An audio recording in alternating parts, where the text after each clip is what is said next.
Salut à tous, c'est Nico, j'espère que vous allez bien. Aujourd'hui nous nous retrouvons pour la présentation de cette superbe Subaru Impreza WRC 1997, pilotée par Colin McRae au Safari Kenya.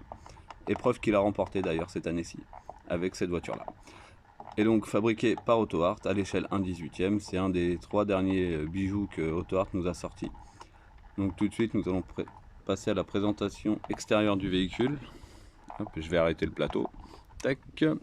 Alors, on va commencer par le plus visible évidemment. Donc on retrouve toute la face avant avec le pare-buffle, hein, parce qu'il y a quand même beaucoup d'animaux au Kenya. Les éclairages sur les clignotants, enfin sur les rétroviseurs, pardon, excusez-moi. Ensuite, les jantes qui sont passées en pneus terre forcément, avec la suspension qui va avec. De l'arrière, il n'y a pas de grand changement par rapport à la WRC 97 du Monte-Carlo. Donc comme vous pouvez le constater, ça c'est quelque chose que j'aime beaucoup, c'est le nouvel échappement des nouvelles versions. Je vous montre ça, qui se retrouvera en aluminium au lieu de la peinture qu'on avait sur les modèles précédents. Hop. Et ça donne tout de suite du charme et une qualité de finition qui est quand même un peu plus élevée. Ensuite, vous pouvez voir qu'on a les entrées d'air, pareil, mieux fini que la version 99 du Monte Carlo. Pour ceux qui l'ont, après vous pouvez toujours checker sur Google, évidemment. Ensuite, vous avez le boa pour l'admission d'air, forcément, et ça donne tout de suite une gueule agressive à l'auto, hein, il n'y a pas à dire. Alors, ensuite, je suppose que vous vous demandez pourquoi j'ai un petit tournevis et une vis qui se trouve sur le plateau, juste là. Eh bien, c'est simplement que Auto Art, par sécurité, allez savoir pourquoi, parce qu'elles sont très bien emballées dans les boîtes polystyrène, eh bien, nous gratifie d'une vis supplémentaire que vous pouvez retrouver soit ici, derrière la roue, ou alors ici. Ça dépend en fait des miniatures. Bien souvent, il y en a une des deux qui est mise. Donc, il y a juste à enlever la vis avec le petit tournevis qui est fourni également par Auto Art. Vous le retrouverez dans la boîte à l'intérieur avec la miniature, c'est scotché au polystyrène. En revanche, un petit détail qui me choque avec cette miniature, c'est que dès qu'on la bouge, vous voyez, hop, le capot se lève légèrement et la baguette s'amuse. Vous voyez, mince, c'est dommage. C'est quelque chose à endommager la miniature. Donc bah du coup on va en profiter, vu que ça se lève. Hein.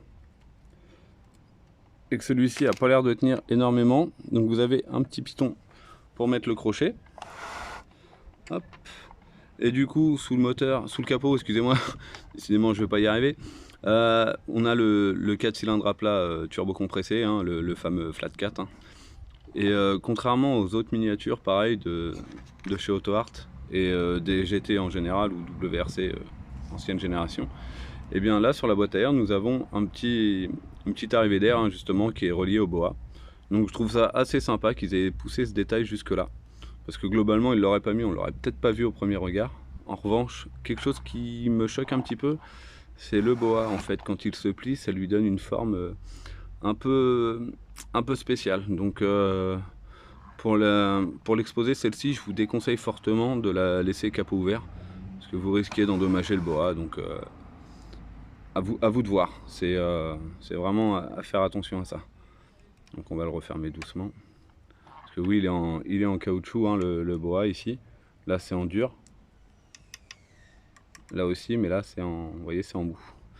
Donc c'est pour donner un peu d'élasticité au boa justement pour qu'on puisse ouvrir le capot. Ensuite, à l'intérieur, alors comme vous pouvez voir, le nom de Colin McRae est inscrit juste ici. Les sponsors habituels. Hop, on va essayer de donner un beau rendu. Alors l'intérieur, comme vous pouvez voir, hein, un intérieur classique de WRC, hein, les bonnes voitures à l'ancienne, c'est ça qu'on aimait et qu'on aime d'ailleurs. Ensuite, donc on va partir. Vous voyez, même les antennes, elles sont quand même bien souples également par rapport aux anciennes versions qui avaient tendance à casser assez rapidement. Ensuite, le coffre, hop.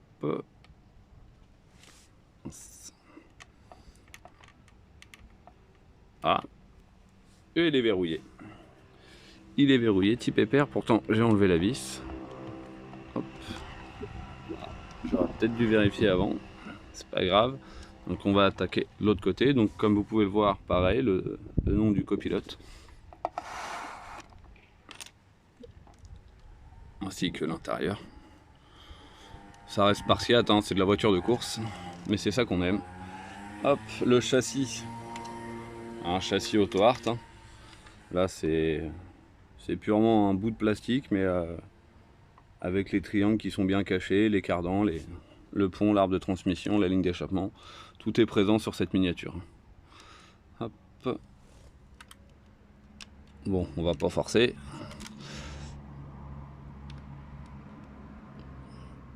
Je vais pourtant enlever la vis. Hop. Ah, voilà, ça y est, on a réussi. Il était un peu collé. Hop, donc sous le coffre, vous pouvez retrouver une 5e roue, donc une roue de secours. Pareil, chose qu'on n'avait pas sur les anciennes WRC. Je ne sais pas si vous en avez une sous la main. Checkez bien, les anciennes WRC, donc les 99, ne possédaient pas de roue de secours. Et ici, nous l'avons. Hop. On va refermer tout en douceur les portes. Et voilà, je sais pas ce que vous en pensez, mais je trouve que c'est réellement un très très beau modèle. Il vaut vraiment son prix. Actuellement, vous pouvez le retrouver sur le site de Little Bolide. Il lui en reste 5 en stock à l'heure où je tourne cette vidéo. Ensuite, vous pouvez les retrouver après sur eBay et sur le marché de l'occasion. Vous pouvez aussi les retrouver sur certains groupes Facebook comme Subaru Miniature 1.18, 1.43 ou Passion Japan Car et Préparation 1.18 et 1.24 et 1.43. Et si vous voulez me suivre, je suis également présent sur le fan club Subaru France. Donc voilà pour cette petite miniature. Et nous allons passer au conseil du jour. Hop, on enlève ça. Et je vous présente ceci. Voilà. Alors, comme beaucoup, j'achète beaucoup de miniatures sur les réseaux, notamment sur eBay. Je suis très friand d'eBay parce que je trouve qu'il y a les professionnels, les particuliers, les collectionneurs. Bon, il y a un peu de tout, hein, on va pas se mentir. Et là, en l'occurrence, c'est une enchère que j'avais remportée il y a une bonne quinzaine d'années, 10-15 ans, ouais. Et je vais pas vous mentir, j'avais mis une enchère à 30 €, mais j'avais même pas espoir de la gagner. Et sur les photos, elle paraissait pas trop mal. Et le vendeur précisait qu'il manquait un rétro et qu'il n'avait pas la boîte. Et fatalité, quand je l'ai reçu, j'ai reçu ça. Exactement dans cet état-là. Donc il manque un rétro, effectivement. Le deuxième se trouve à l'intérieur de la miniature. Elle ne possède pas d'essuie-glace parce qu'ils sont manquants. Des traces ici. Des manques de peinture un peu partout, forcément. Des traces de colle. Là, des traces sur les vitres, un peu partout. Donc bah, ça, c'est les traces de collage de l'aileron, hein, bien sûr. L'état de propreté, voilà, on va pas en parler. Hein.